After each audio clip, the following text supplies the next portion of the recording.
नमस्कार, मैं प्रीति। इस वक्त हम मौजूद हैं दिल्ली के जंतर मंतर पर। आइए हम लोगों से बात करते हैं और जानते हैं कि जो पहलवान धरना प्रदर्शन कर रहे हैं उनका आखिरी फैसला क्या है, लोगों के विचार क्या है। सर, आपका नाम? मेरा नाम फूलचंद यादव, 200 विधानसभा रानीगंज प्रतापगढ़ से आया हूँ। सर, आपको क्या लगता है कि जो पहलवान इतने दिन 33 दिन हो गए हैं इनको धरना प्रदर्शन करते हुए, आपको क्या लगता है कि जो इनकी मांगे हैं वो पूरी होगी या नहीं? देखिए, इस सरकार में जब फेंकू राजा होता है, सरकार सोचती है कुछ संभव नहीं कहा जा सकता है। कब तक ये मामला खींचेगा, क्या होगा इसका परिणाम कुछ कहा नहीं जा सकता है। जो बेटियां हमारे देश के लिए एक तरह से अपना पौरुष बल पराक्रम दिखा करके दूसरे देश में एक आत्मन गंगा जल लेकर के, एक हाथ में झंडा लेकर के दूसरे देश से पदक जीत करके ले आई हैं, वो आज बिलख रही है, चिल्ला रही है कि हमें न्याय मिले। वो पीड़ित हैं। वो आदमी को तो डूब के मर जाना होता है कि हमारी बच्ची के साथ जो है बलात्कार हो गया। हर आदमी का खून खौल जाता है। बेटियां ही नहीं मरती हैं, परिवार भी मरता है और समाज भी मरता है। बलात्कारी एक ऐसा आदमी होता है संसार में जिसकी मदद करने के लिए दुनिया में कभी कोई तैयार नहीं होता है। खून करके आ जाए, चोरी डकैती करके आ जाए, कोई न कोई जवानत हो जाएगी। लेकिन बलात्कारी की नज़र, बलात्कारी व्यक्ति ऐसा होता है कि उसकी कोई मदद नहीं करता। अभी यहाँ आपने देखा बाबा आसाराम के समर्थन में लोग बोल रहे थे, ऐसे लोगों को डूब के मर जाना चाहिए जो बलात्कारियों को साथ देते हैं। आसाराम पैर पुजवाते थे और बाबा जी पुजवाते थे, तो ये बेटियों से विश्वास लोग हटा रहे हैं। आजकल आप कहीं चले जाओ, अगर किसी से कह दो बेटी थोड़ा बगल हो जाओ, बेटी पढ़ी लिखी कहती कि मोदी वाला बेटी तो नहीं बोल रहे हो कि मोदी वाला बेटी तो नहीं बोल रहे हो कि बुरे समय में हम कहीं आए तो मेरी मदद न कर सको। बात ये होती है। वर्तमान जैसे तैसे कटता सभी का है, किंतु व्यापक भविष्य की कहानी होनी चाहिए। मर के तो जाना है एक दिन सभी को, लेकिन स्वाभिमान की एक निशानी होनी चाहिए। जिसका स्वाभिमान नहीं है वो जिंदे या भारत में जिंदा रहने का हकदार भी नहीं है। मोदी जी ने एक नारा यूज किया था जो है बेटी बचाओ बेटी पढ़ाओ, इस पर आप क्या कहेंगे? कहाँ गया वो खोखला वादा जो सीना ठोक के कहते थे? सवाल कर रहा हूँ, भारत का कोई भी आदमी, शासन प्रशासन का प्रमुख आदमी जवाब देगा।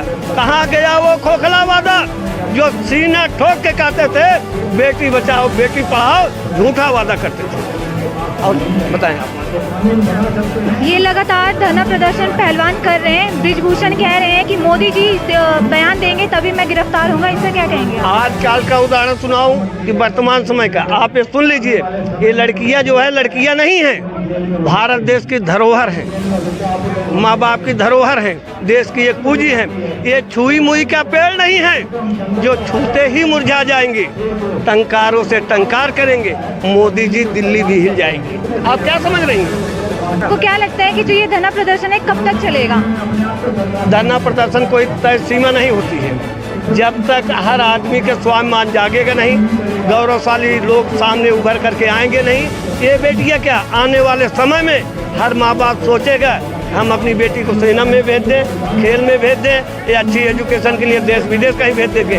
जब हमारी बेटियां नहीं सुरक्षित रहेंगी, हमारा स्वाभिमान नहीं सुरक्षित रहेगा, जब हमारी इज्जत नहीं सुरक्षित रहेगी, हमारा जीना और बहुत बड़ा मेडल लेने से फायदा क्या? बताओ। इन्होंने बृजभूषण सिंह ने कहा है कि जो ये पहलवान मेडल लेकर आए हैं उनको उनकी मेडल वापस ना करे बल्कि धनराशि वापस करे, इस पर क्या कहेंगे आप? कोई धर्म मजहब पंथ ऐसा नहीं होता जिन्हें बेटियां नहीं होती। सबके पास होता, चाहे हिंदू मुसलमान हो, सब अपनी बेटी को बड़ा प्यार करते हैं। कोई धर्म मजहब पंथ ऐसा नहीं होता जिन्हें बेटियां नहीं होती। जब बेटियां रोती चिलकती हैं, उन कमबख्तों को बता रहा हूँ, 15 रुपए जो मेडल की कीमत बताते हैं, इज्जत से बढ़कर के मैम कोई दौलत नहीं होती है। इज्जत से बढ़कर दुनिया में कोई दौलत नहीं। अगर आपके पास दुनिया की संपत्ति है, अगर आपका स्वाभिमान और चरित्र नहीं जिंदा है, तो आप 2 कौड़ी के हैं। वो लोग भी 2 कौड़ी में नजर में होते हैं। दुनिया भर का भौतिक सुविधाएं, सौंदर्य, साधन व्यवस्थाओं से जी रहे हैं ना, उसको जीना नहीं कहते हैं। चुल्लू भर में पानी में डूब के मर जाए, जिसका चरित्र मर जाता है उसका सब कुछ मर जाता है। ये शास्त्रों में भी लिखा गया है। घर घर के हर आदमी पढ़ा लिखा स्वाभिमानी आदमी जाता है। आप आपको क्या लगता है जो मोदी हैं किसानों के लिए बहुत सारे सेक्टर खोले हैं, एक तरफ मोदी जी जो है बढ़ावा दे रहे हैं किसानों को और दूसरी तरफ किसानों का आरोप है कि हमें कोई भी सेक्टर में काम नहीं मिल रहा है या फिर और भी हमें किसी भी चीज़ की सुविधा नहीं मिल रही है। ये भी आपको याद होगा कि यही हमारे देश के प्रधानमंत्री बोले कि मेरी तपस्या में कोई कमी रह गई। जब ये बिल लेके आए बोले इनके भक्तों ने कि ये मास्टर स्ट्रोक है, ये मास्टर स्ट्रोक है। बिल वापस हो गया, फिर मास्टर स्ट्रोक है। ये वापस करने में हमारे 750 किसान बलिदान हो गए। इतना लोग बलिदान आज़ादी के समय भी नहीं हुए हैं, देश के लिए कुर्बान नहीं हुए। मामूली तपस्या के बाद ये किसान आंदोलन सफल नहीं हुआ है। बहुत तपस्या करने के बाद, बहुत संघर्ष करने के बाद ये आंदोलन हुआ। आज उसी राह पर, उसी ढर्रे पर ये बेटियां आंदोलनरत हैं। समाज के लोग इनके साथ हैं, सिख इनके साथ हैं, हिंदू इनके साथ हैं, मुसलमान इनके साथ हैं कि बेटियों का न्याय मिले, अन्यथा बेटियों का भविष्य आने वाले समय में जो है डूब जाएगा, अंधकार हो जाएगा। जो बेटियां स्वर्णिम इतिहास रचाई, कल्पना चावला जा करके आसमान में, बछेंद्री पाल जा करके जो है दुश्मनों के काल काट दिए हैं, अपने जवानों को जिंदा किए हैं। जो लोग मीराबाई, जीजाबाई देश में इतिहास कर गई हैं, स्वरलता दे रही हैं, जिसमें विस्पीति मीराबाई हैं, बलिदानी पन्नादाई व्रत रखती हैं, बलिदानी पन्नादाई हैं। पन्ना बाई जौहर व्रत रखती हैं, बलिदानी पन्नादाई है। यही बेटियों के बल पर तो हमारा भारत देश जो है सिरमौर हो गया, दुनिया में झंडा उछा दिया। वो लोगों को तो जिनको समझ में नहीं आता स्वाभिमान क्या चीज़ होता है, बेटियाँ क्या होती है, ये हमारे देश में चरण पूजित होती हैं।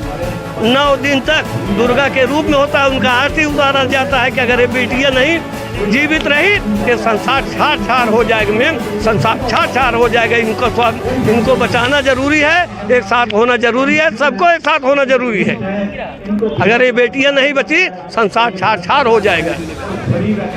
तो क्या लगता है आपको जो मोदी जी हैं इस पर पहल क्यों नहीं कर रहे हैं, इतना देरी क्यों लगा रहे हैं इस पहलवानों को समर्थन देने में? ये सभी लोग आके कह रहे हैं कि मोदी जी देरी कर रहे हैं। ये काम मोदी का नहीं है।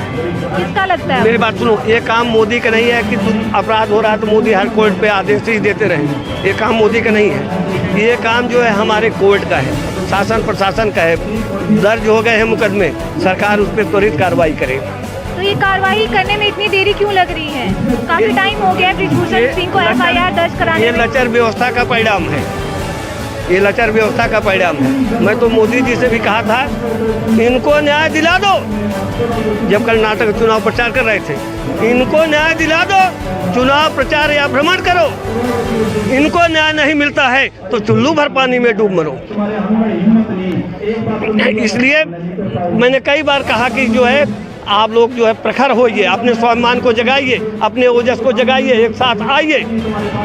जगह है जो भी सरकार होगी, आज बीजेपी सरकार है, उससे मांग कर रहे हैं। अगर ऐसी घटना हमारे देश में घट रही है, कोई भी सरकार आती है उससे मांग भी हमारी होगी, उससे मांग जनता करेगी, समाज के लोग करेंगे कि ऐसा नहीं होना चाहिए। जो जघन्य अपराध है, जघन्य अपराध पर रोक लगनी चाहिए।